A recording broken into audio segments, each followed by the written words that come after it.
아닥사스다 왕에게 올린 그 글의 표본은 이러하니 강 건너편에 있는 신하들은 왕에게 아뢰나이다.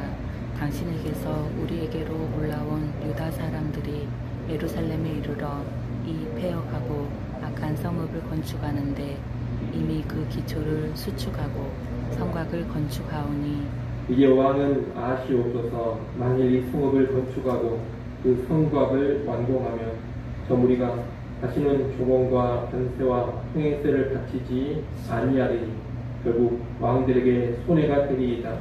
우리가 이제 왕궁의 소금을 먹음으로 왕이 수치당함을 참아보지 못하여 사람을 보내어 왕에게 아뢰오니 왕은 조상들의 사기를 살펴보시면 그 사기에서 이 성읍은 폐역한 성읍이라 이로부터 그 중에서 항상 반역하는 일을 행하여 왕들과 각 부에 손해가 된 것을 보시고 아실지라. 이 성읍이 무너짐도 이 때문이니이다. 이제 감히 왕에게 아뢰오니 이 성읍이 중건되어 성곽이 준공되면 이로 말미암아 왕의 강 건너편 영지가 없어지리이다 하였더라. 왕이 방백 루훔과 수기관 심세와 사마리아에 거주하는 그들 동관들과 강 건너편 다른 땅 백성에게 조서를 내리니 일러스되 너희는 평안할지어다. 너희가 올린 글을 내 앞에서 낭독시키고 명령하여 살펴보니 과연 이 성읍이 예로부터 왕들을 거역하며 그 중에서 항상 폐역하고 반역하는 일을 행하였으며 옛적에는 예루살렘을 다스리는 큰 왕들이 있어서 강 건너편 모든 땅이 그들에게 조공과 관세와 통행세를 다 바쳤도다. 이제 너희는 명령을 전하여 그 사람들에게 공사를 그치게 하여 그 성을 건축하지 못하게 하고 내가 다시 조서 내리기를 기다리라. 너희는 삼가서 이 일에 게으르지 말라. 어찌하여 화를 더하여 왕들에게 손해가 되게 하랴 하였더라. 아닥사스다 왕의 조서 표본이 루훔과 수기관 심세와 그의 동료 앞에서 낭독되매 그들이 예루살렘으로 급히 가서 유다 사람들을 보고 권력으로 얻게 하여 그 공사를 그치게 하니 이에 예루살렘에서 하나님의 성전 공사가 다사왕 다리오 제2년까지 중단되니라. 아멘. 우리가 쭉 봐왔던 것처럼 에스라 1장부터 3장은 귀환한 유대인들이 성전을 재건하는 일을 기록하고 있습니다. 그런데 이 귀환민들이 성전의 기초를 놓았을 때 대적들의 회방이 펼쳐집니다. 이 4장에서 이 대적들의 회방이 기록되고 있는데 대적들은 팔레스타인 지역을 관장하는 페르시아 관리들에게 뇌물을 주어서 성전 재건 공사를 다리오 왕 때까지 중단을 시켰습니다. 4장 5절에 보면 그 내용이 나옵니다. 성전 재건 공사가 중단이 돼버린 겁니다. 그리고 4장 7절에 보면 대적들은 아닥사스다 왕에게 유대인을 고발하는 상소를 올립니다. 그런데 아닥사스다 왕은 다리오 왕 이후에 등장한 페르시아 왕입니다.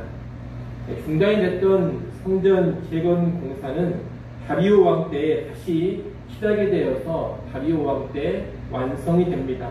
그러니 다리오 왕 이후의 왕인 아닥사스다 왕 때의 고발은 사실 성전 재건과는 아무런 상관이 없습니다.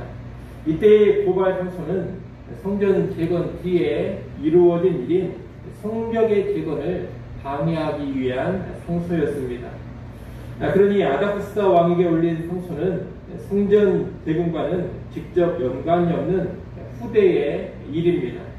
그럼에도 이 에스라 4장에서는 성전 재건을 방해하는 대적들의 활동과 더불어서 성벽 재건을 방해하는 대적들의 활동도 함께 기록을 하고 있습니다.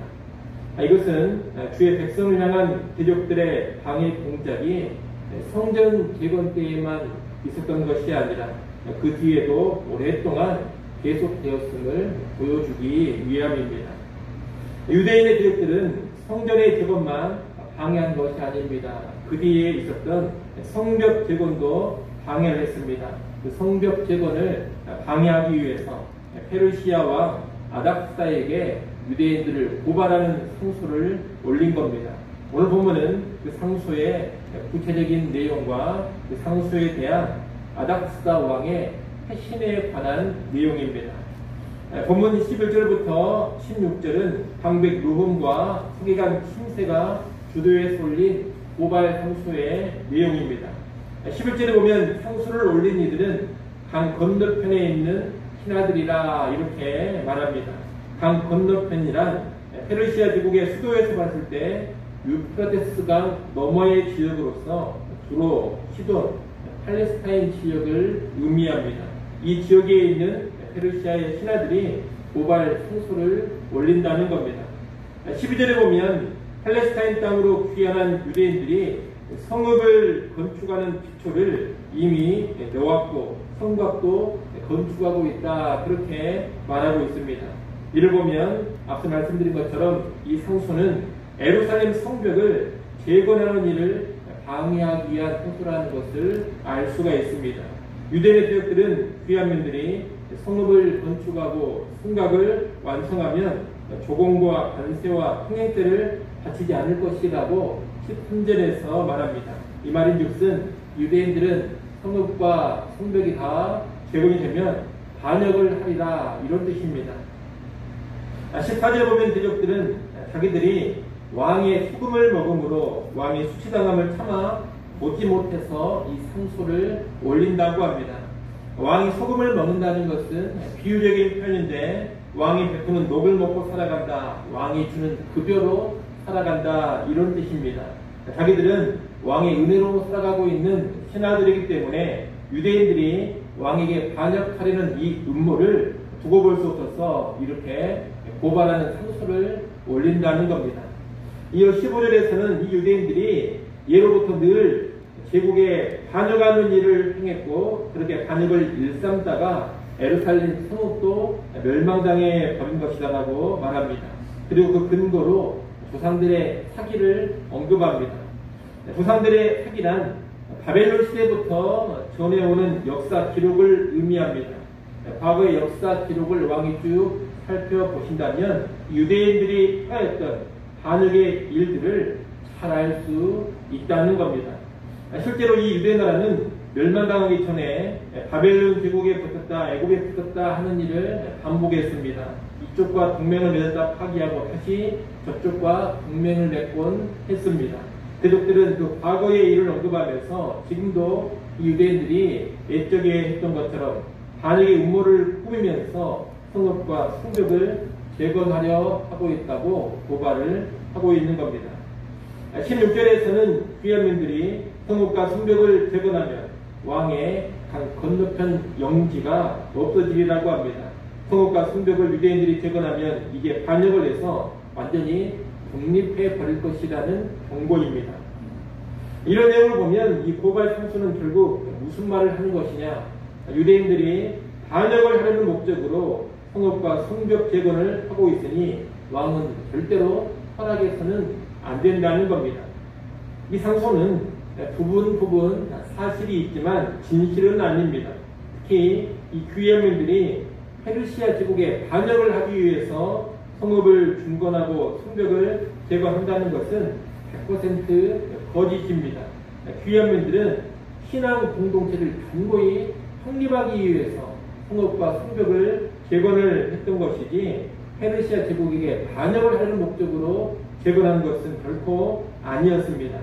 그럼에도 그들은 파편적인 사실들을 인용하면서 진실을 호도하고 있는 겁니다.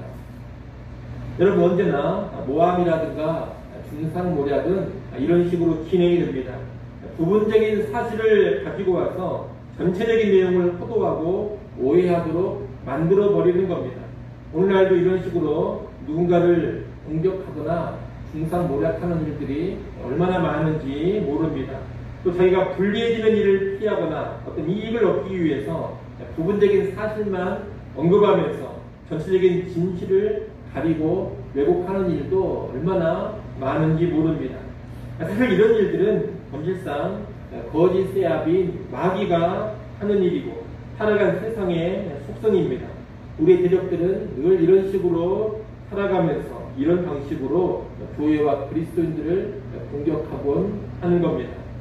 하지만 우리는 언제나 진실로 살아가야 하겠습니다.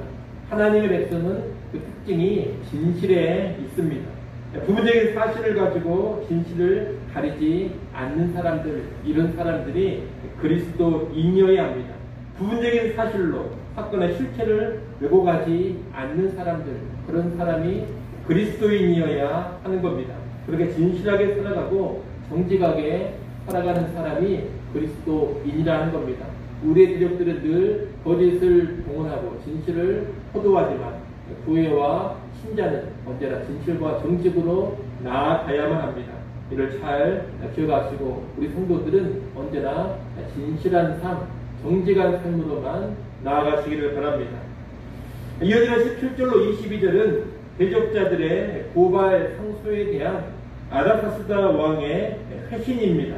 19절에 보면 아닥사스다 왕은 이 고발 상소를 바꿔서 과거의 역사 기록을 살펴보도록 했다고 합니다.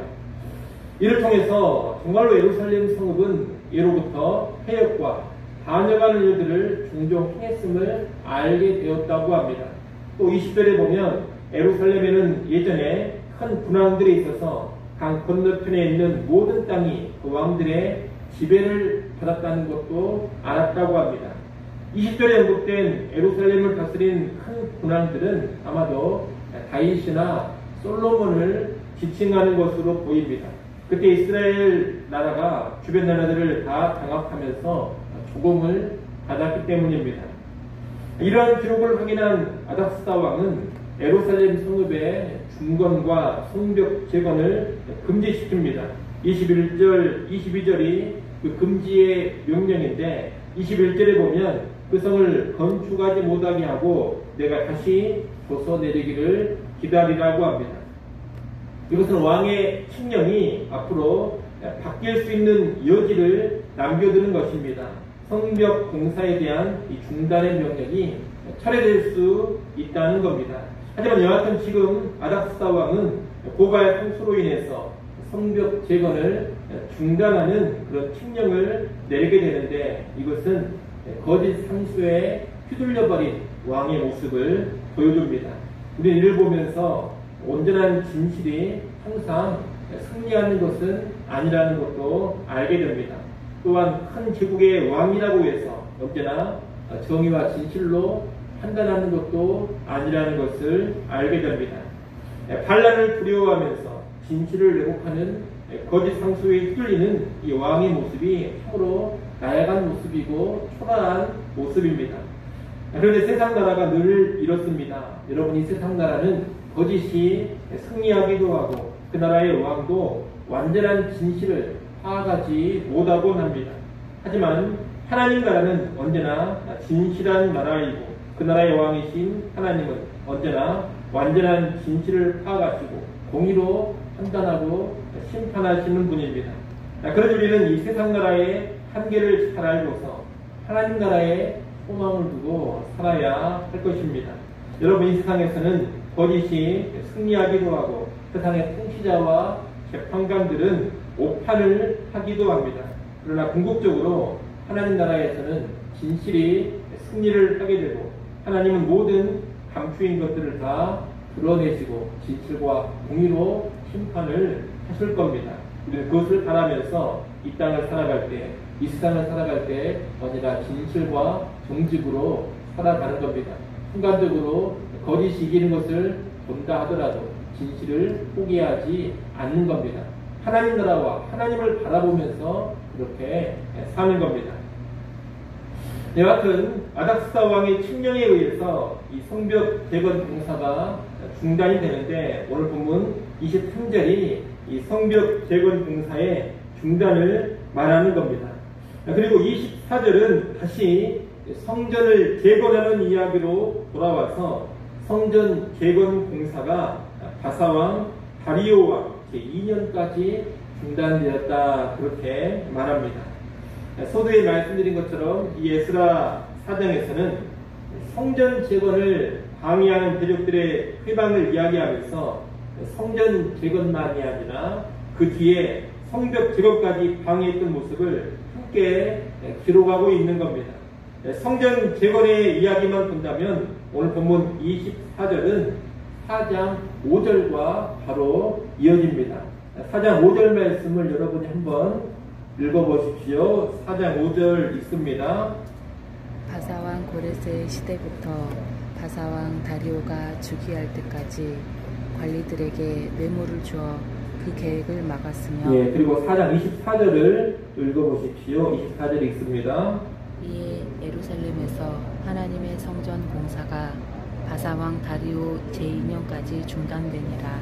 예, 성전 재건의 이야기만 본다면 4장 5절에서 4장 24절로 바로 이어지게 된다는 겁니다. 그 사이에 있는 이 상소의 내용은 성전 재건이 아니라 성벽 재건을 방해한 이야기입니다.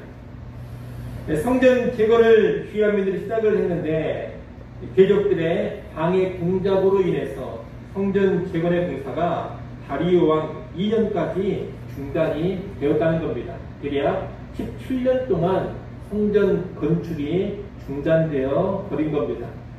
그런데 이 성전 건축의 중단은 그 시발점이 무엇이었느냐?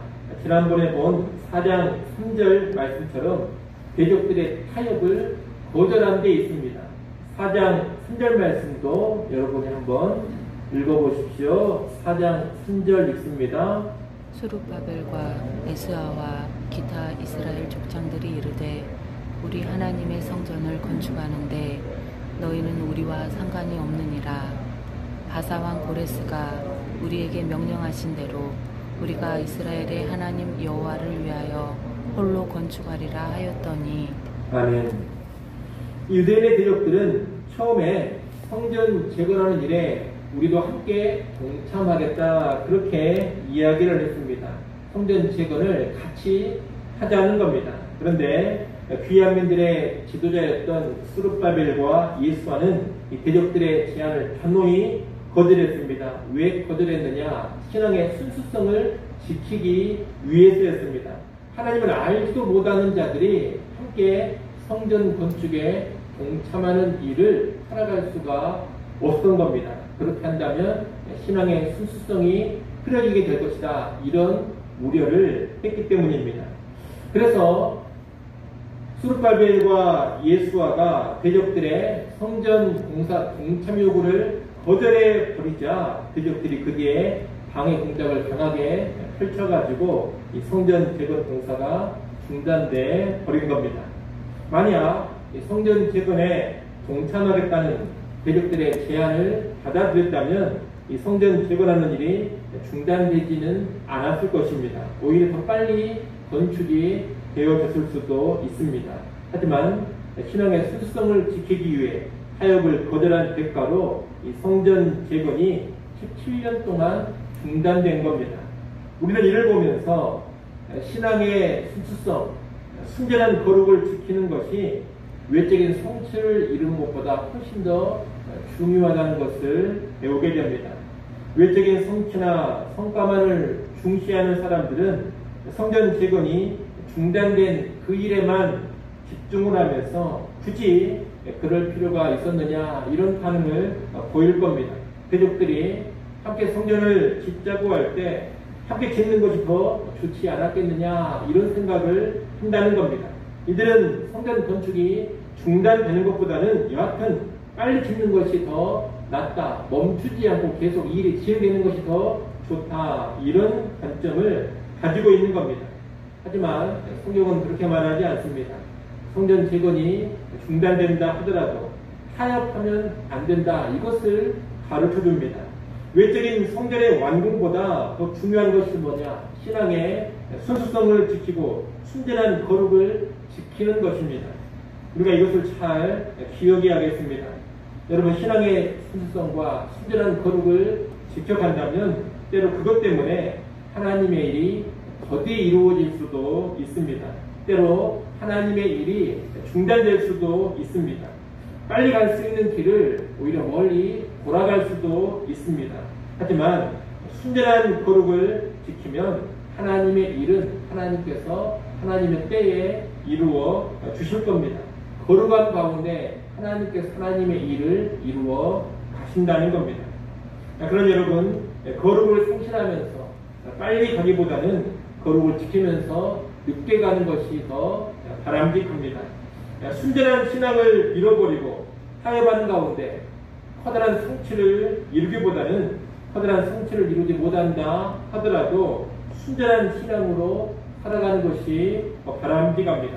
예를 들어보자면 일제시대 때 신사참배를 하면서 기독교 학교를 유지하는 것보다 신사참배에 반대하면서 기독교 학교가 폐교당하는 것이 훨씬 더 바람직하다는 겁니다.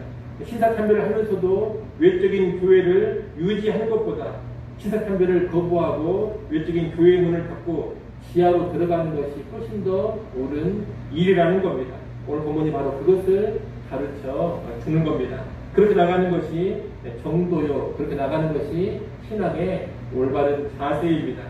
여러분 이것을 명심하시고 하나님의 일이 더디가고 때로 중단되는 일이 있다 하더라도 순전한 신앙을 지키는 일, 순전한 거룩을 지키는 일을 앞세울 수 있기를 간절히 소원합니다. 실용적인 성과에 매몰되지 마시고 언제나 순수한 신앙 지키는데 깨어있는 우리 모두가 될 수 있기를 간절히 소원합니다. 기도하겠습니다.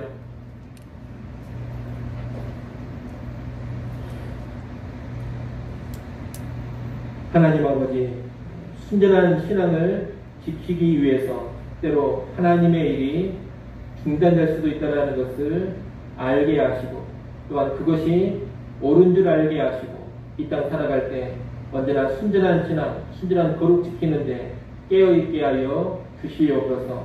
살아가는 세상과 그릇된 풍조와 타협하면서 큰 성과를 이루기보다 오히려 큰 성과를 이루지 못한다 하더라도 순전한 모습으로만 살아가고자 하는 주의 백성, 주의 교회 되게 하여 주시옵소서. 아버지 하나님, 이 시간 우리를 기도하는 자리로 불러주셔서 감사합니다. 겸손한 심령으로 다시금 하늘의 하나님을 바라보게 하시고 우리의 모든 필요를 하나님께 의지하며 하나님께 아뢰게 하여 주시옵소서. 기도하는 이 시간을 통하여서 주의 도우심을 누려가기를 간절히 바라고 원합니다. 주일입니다. 모든 성도들 하나님 앞에 기쁨으로 나와 예배하게 하시고 영과 진리로 하나님 앞에 서게 하여 주시옵소서. 살아계신 하나님께서 예배는 시간 임재해 주시고 영광 받아 주시기를 간절히 원합니다. 모든 예배위원들을 강하게 붙잡아 주시고 주님을 섬기는데 부조가 없게 하여 주옵소서. 유치부, 초등부, 중고등부, 청년 모임에도 우리 하나님 함께 하시며 말씀과 기도와 사냥 가운데 교회의 다음 세대를 더욱 든든히 하나님의 사람들로 세워 주시옵소서. 예수님의 이름으로 기도드리옵나이다. 아멘.